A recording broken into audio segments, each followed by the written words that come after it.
Today, answering subscriber questions, we're going to be getting back to the M.2 NVMe heatsinks that we started talking about, bringing us back full circle.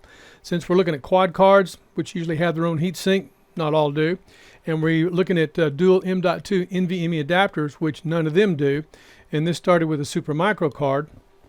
We've got several we've got to get out, lay them out, and we're going to go through this 1, 2, 3, 4, 5, and 6. Yes, we have 6 we're going to look at. 3 aluminum and 3 copper. 1, that's a hybrid. We're going to take a look at that. And then what we'll do, the top 1 or 2, we'll then take a look at what we can do to improve the performance of that number 1 or 2. And the reason I say that will become self-apparent when we get to that point is because the heatsink that performs the best may be able to be improved based on the thermal pad that we use. So we have a special thermal pad that one of you guys suggested. And by the way, this is Builder By. My name is Gil Boyd. I want to thank you for joining us. 3 things to keep in mind. First of all, this is a Gigabyte TRX40 Designare motherboard. We have 2 16-lane slots and 2 8-lane slots. And right now, we're going to be working with a Supermicro dual adapter in this 8-lane slot. Because remember, each M.2 NVMe drive requires 4 lanes, hence 2 drives, 4 lanes for each drive. So the slot has to be bifurcated, which is a function of the BIOS. Whether you call it 4x4 or bifurcation, it's a function of the BIOS. So we're going to be using this particular system that we've been working with that particular card, and the M.2 drive we're going to use. On the Supermicro add-in card will be this first drive, which is the WD Black SN850. That's the one we're going to test on. Now this first one is from Micro Connectors, and this is the Micro Connectors M.2 2280 SSD Low Profile Heatsink Cooling Kit, black. It says low profile. This looks like a part that goes to a model. And they weren't kidding, this thing is tiny, Micro Connectors. And it's thin enough that this looks like it might, and it also has the bands, but this almost looks like it's thin enough that it could substitute, and it's aluminum, for the stock heatsink on a motherboard. So that's most curious. That may prove to be quite useful. However, it's aluminum. Remember, 3 copper, 3 aluminum. We're looking at the first one, Micro Connector. M.2 NVMe SSD Low Profile Heatsink Kit. Supports up to a 2280. Low profile to work around tight spaces. That's a good thing. Works on motherboards or M.2 adapters, which is what we need. Easy installation with the thermal pad, silicone rings included to secure the heatsink. Good to know, good to go. So we'll gingerly take this out of the package. Now this shows a price of $9.99. Other materials that could be used for a heatsink, aluminum usually is number 1, copper is number 2. Copper is almost twice as effective. I'll put up some information that shares that. And if we want to cut to the chase about the most effective, I'll be happy. If anybody's interested, we can make some heat sinks out of silver. But when you're looking at something on a pennies per pound versus about $20 a pound, or excuse me, $20 an ounce, that's going to be some expensive heat sinks. But I'll need access to a Bridgeport mill as well. So if anybody wants to go down that path, I'll be happy. Say when and where. We'll do it. But since most of us are not going to do heat sinks made out of aluminum, our best alternative is going to be copper. So I'm curious to see how well this aluminum performs. And I think what we need to do is, first thing, we need a baseline for what kind of a number we get on this drive. And I'll tell you, even after I ran a test, because right now this is cooled, it's been off. But even after I ran a test, after about a couple of hours, the drives never got below 44 degrees centigrade. And they got warm. So what I want to do is I want to go ahead and put this heatsink on and see what kind of numbers we get, because I want to fire it up cold and see what it drops down to. So let's get this out and see how effective it is. Now, one of the nice things about this Supermicro dual M.2 NVMe adapter, because it has those nylon push pins, that makes it a lot easier to do what we're doing, because the drive has to come off to put these heat sinks on. Drive goes back in, so we're not playing with screws all the time. And then after we get through with these 6 heat sinks and test to see who's the best, who's on first, then we'll do the deal with the thermal pad, see if we can improve it and by how much. And then we'll get back to circling the wagons and come back to the M.2 NVMe PCI Express dual adapters. Now for those that are wondering about the serrations, first of all, this is an extrusion. And the extrusion is this direction as we look down through this. So we can get a good picture through there. Yeah, as you look down through that, that's an extrusion. And the reason for those extrusions with the serrations like that, it increases more surface area. More surface area means better dissipation of heat. So I just want to point that out. So we'll flip this over, put the thermal pad on it. Then we'll have to deal with the other thermal pad when we replace this. I don't know how well this is going to hold up to being moved around a lot, but we're going to find out. Now, I think first thing I want to do is just a dry run to see what this looks like as this mounts on the drive, and it will just cover the drive. So remember, we have 3 components. There's a label on here, and yes, we're leaving it or else we wouldn't know what's what. So remember, we have 3 components on here: controller, non-volatile memory, and DRAM. And we're looking at covering the whole thing. And yes, supposedly the controller is supposed to be kept cooler, and the other 2 parts are allowed to get hotter. But I just want to eyeball what that's going to look like and get some idea of how that heatsink is going to sit on there, as well as that thermal pad. Okay, we're at the end and all the way to the front where that little keyed section is at. I want to find out. Wow. I can tell you when that thermal pad comes off, and I don't even have any heat on here yet, that's not going to be a pretty sight. That's what I wanted to find out.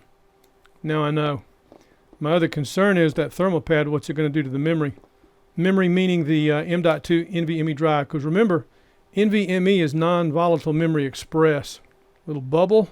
So we'll put this down, line this up, and yes, I still have to put the bands on it, which I'll get out of the package right there. I'm going to use a pair of bent needle nose pliers to help me with this. And those bands hold on tight, and I'm going to leave them on the high part. I'm not going to let them get down into the grooves. I think we're secure. Heatsink number 1. That was tedious, and I got a feeling when I change that thermal pad based on what I saw, that's going to be a problem. That has me concerned. I've swapped a lot of drives around before, and I've never had a problem with the thermal pads, but that one's going to stick, especially after it gets some heat to it. Okay, next step, let's get this in the computer. What I like about that heatsink, the way that sits up on there, that would definitely be good to use anywhere where we needed a heatsink on a motherboard. I think that'll clear without any problem. As we look at this from top to bottom, and you see the clearance, gives you some idea of spacing. I'll take a measurement on it when we get finished. Now when we start out, we should start out at about 33 degrees, but like I said, after the test, then it levels out at 44 degrees centigrade. What I'm curious is to see how high the temperature gets with this on there while it's running and then after it's done. So to keep this tight, what we'll probably do is use each heatsink in a separate video, then do them all collectively, put that together with the 6, because we won't know the results of all 6 until we've done all 6. Okay, card is intact. What we have to remember is to be able to do what we're getting ready to do to show these kind of results, we've got to have drive telemetry, and that was something we had to restore. That when we were in RAID with the software RAID, specifically the AMD hybrid BIOS RAID, we didn't have telemetry. Once we got telemetry restored by pulling those drives out of RAID, which means a drive on the motherboard, which would be in the primary location right here, and we have 4 drives on the RS quad card, no other drives on the motherboard, so that's direct to the CPU. Anyway, because we're on a slot, this is the second fastest we can do to the CPU. The point being, we're booting off that drive down there so we can read these drives not in RAID, which have been in RAID, and we can read these drives over here also not in RAID.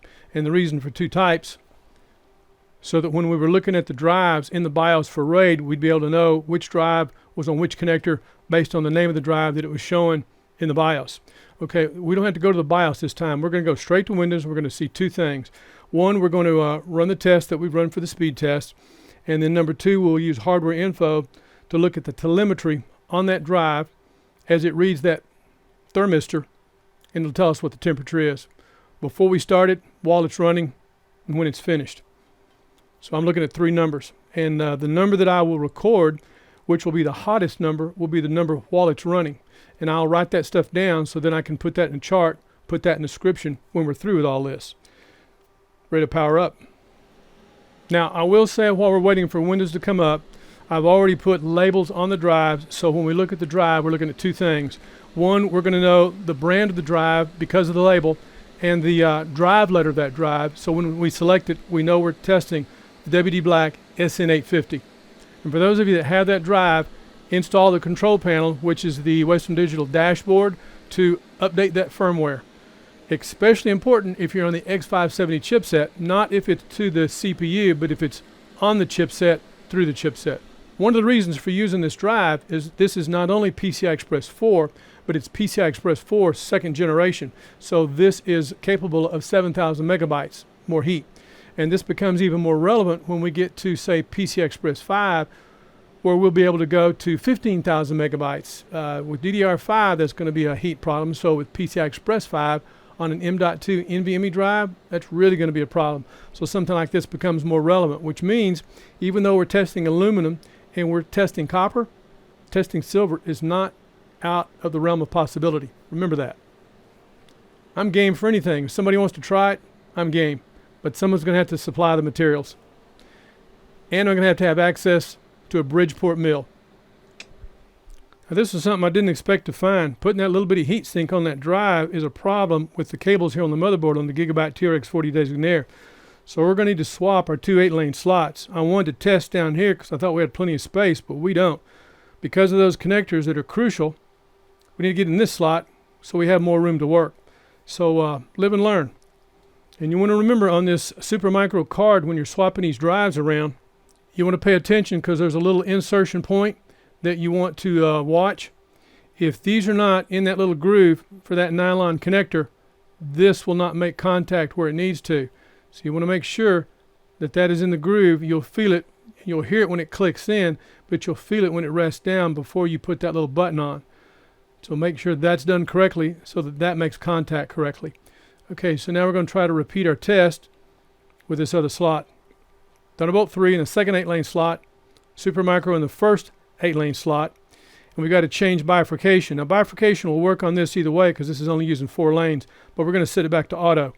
Whereas this one, we need to set bifurcation where before it was auto, but because we've moved, we changed resource allocations. So now that we've changed the cards for the slot, we got to change the assignment for the slot for resources, PCI Express resources. So in the BIOS we go, then back into Windows. Okay, we're in the BIOS advanced mode, and for anybody that wants to know what we're working with, I'm going to go to F2 for easy mode, and then in the upper left hand corner, the Gigabyte TRX40 Designare, and we're on BIOS F4Q for anybody asking or interested. So back to F2, advanced mode. We'll go to settings, I/O ports, enter, PCI Express by PCI Express by 8_1. We will change that to 4x4. And the second one, PCI Express by 8_2, we will change that to auto. And remember, we have the above 4G decoding. And the above 4G decoding, if you're doing 6 drives on a board, you're fine. But I think the limit is at 7. So when you go to that, you have to enable 4G decoding, or else you'll get that error that we talked about in another video, of which we've been through several, 4G decoding. And I believe at 7 or 8, which means we have 4, 5, 6, 7 drives in the machine. 4 on a quad card, 1 on the motherboard, and 2 on a dual adapter. Cool. 7 drives. Just a little note for performance sake. Okay, everything we've done in the BIOS, we've changed bifurcation on the 2x8 slots. We can now press F10. It'll show the 2 changes we've made. PCI Express by 8_1 bifurcation from auto to 4x4. Because we have 2 M.2 NVMe drives, and each drive requires 4 PCI Express lanes. Done. And then the second by 8 slot, even though we could have left it, I put it to auto because that's where the Thunderbolt 3 card is at. Fantastic. F10, save configuration, yes. And as soon as the system comes back up, we'll go back into Windows because we've done everything we need to in the BIOS, and go to the next step, which is back to the test. Okay, let's go to Windows Flag E. Let's see if we see our 2 drives. This PC, voila. The WD Black SN850, which is in the top, and the Samsung 980 Pro, which is in the bottom. And to reiterate, the Samsung 980 Pro has the heatsink. The WD Black does not. And we're going to test them both again. We're going to start with the WD Black SN850, which is D. Then we'll do the second test where the heatsink is at on the Samsung 980 Pro. Okay, the drive, still 1 gig for a 1 terabyte drive. Let's test. and highlight. So 75 degrees was the hottest on the Samsung 980 Pro with that heatsink, and 92 degrees on the WD Black SN850 without a heatsink. So now we want to go back and reverse that and try it again. And as that says, current temperature. Okay, power down, reverse the heatsink, test again. You know, when we started this and we were talking about heat sinks, I had no idea it was going to take this long to do this. But it's a rabbit hole, but it's a rabbit hole we have to explore. So for those of you that are brave enough to watch this, I appreciate it. For those of you that don't, I understand. But I'll tell you, everybody will like to know the results, because the results are what matters. That's what counts. Cards are in all the way on the connectors. I felt a little notch. So now we have the heatsink back on top. We're in the middle of 3 slots according to the case. That middle slot, of course, being the first 8-lane slot on the motherboard. So nothing on either side of it. So that means we have room to work. That's the point of that. Hardware info on the left. Sensors only. The 2 drives we're looking at. Now we have on the WD Black SN850, it's showing 40 degrees. It has the heatsink on it. Whereas on the Samsung 980 Pro, it does not. So we'll double check our drive letters from this PC. And again, the WD Black SN850 is D and the Samsung is F. Now for Crystal Disk Mart, we'll go to drive D. So to reiterate, we have the heatsink now on the WD Black SN850, which is the top drive. So we're going to run this test and see what we've got. D drive. And let's see how our temperatures fall. 1 sensor on the WD, 2 sensors on the Samsung. And remember, I think our highest temperature on that without a heatsink was at 92. My goal was 52, and we're at 55. Well, we'll see. I will say, without knowing any more about the heatsink than what I do, it's effective enough, but my goal is to be the most effective. I think we can do better, but it's going to take copper to do it. Copper is almost twice as effective at dissipating heat as aluminum by itself. So we go into the right, we should get around 5,000 for that. The second number is where we'll hit some heat. Let's see. Well, 70 beats the britches off of 92. So on that by itself, that's a good example of, yes, if you're going to run M.2 on one of these dual M.2 NVMe adapters, you need a heatsink. Which one? So far that helps. We've gone from 92 to 70 for the max, and I'll let that stop. And then we'll test the second drive. Like one of you guys said, test and verify. Now this time we're going to test, and there's no heatsink, but we have 2 thermistors, so we're getting full telemetry on our temperature. Our lowest on sensor number 1 is 43, and the other sensor is 49. And again, my expectation, the top one is probably getting that from the controller. The second one's probably coming from the memory. I don't know that for a fact. F drive, still the same 1 gigabyte test file, because these are both 1 terabyte drives. And let's test. I'd love to zoom in on that, but I don't want to take focus away from being able to see everything at once. And this is the Micro Connectors M.2 2280 SSD low profile heatsink kit, cooling black. It's aluminum. So you got 3 components: the heatsink, the thermal pad, and the 2 bands. For a drive with no heatsink, that's really doing good. Oops, 86, 87, 88, 89. I hope it stays below 92. 90, 91, 92. Ouch. 93. Whew. So the Samsung gets a little bit hotter by a degree than the WD Black without a heatsink. Heatsink's on top, no heatsink on the bottom. 96, 97. Ouch. It gets a lot hotter. I thought 92 was bad. Controller looks like it's doing pretty good. I just think that must be number 2, must be the memory. 97. So I think right now, by the numbers we've shown, since we've done this test 3 times, we've been in 2 slots. All the rest of the tests we do on the other heat sinks, we'll keep them in this 1 slot. Anyway, in this slot, running this test 3 times, I think it's pretty evident you've got to have a heat sink on those drives. Question is, which one? So right now our temperature to beat is 97 degrees. I'll stop when it stops. Now to reiterate, we also have this other thermal pad we are going to try, but we're only going to put it on the 1 or maybe 2 that give us the best reading. And my expectation will be copper. And this is the aluminum heatsink number 1. Test is complete. So the top drive, one last time, 70 degrees max with the heatsink. Without the heatsink, we had 92 degrees. The bottom drive, without a heatsink, 97. So now our new temperature to beat is anything below 97 degrees. Okay, so much for that. At least what we can get out of that, you know, again, got to have a heatsink. Question is which one. So that's heatsink number 1. Now coming up, and this says currently not available, so I'll have to do some looking and I'll ask what's up with this. That is going to be heatsink number 2. So if you guys endured this, I appreciate it. I want to thank you for watching. This is Builder By. My name's Gil Boyd. We're on to the next video. We're out.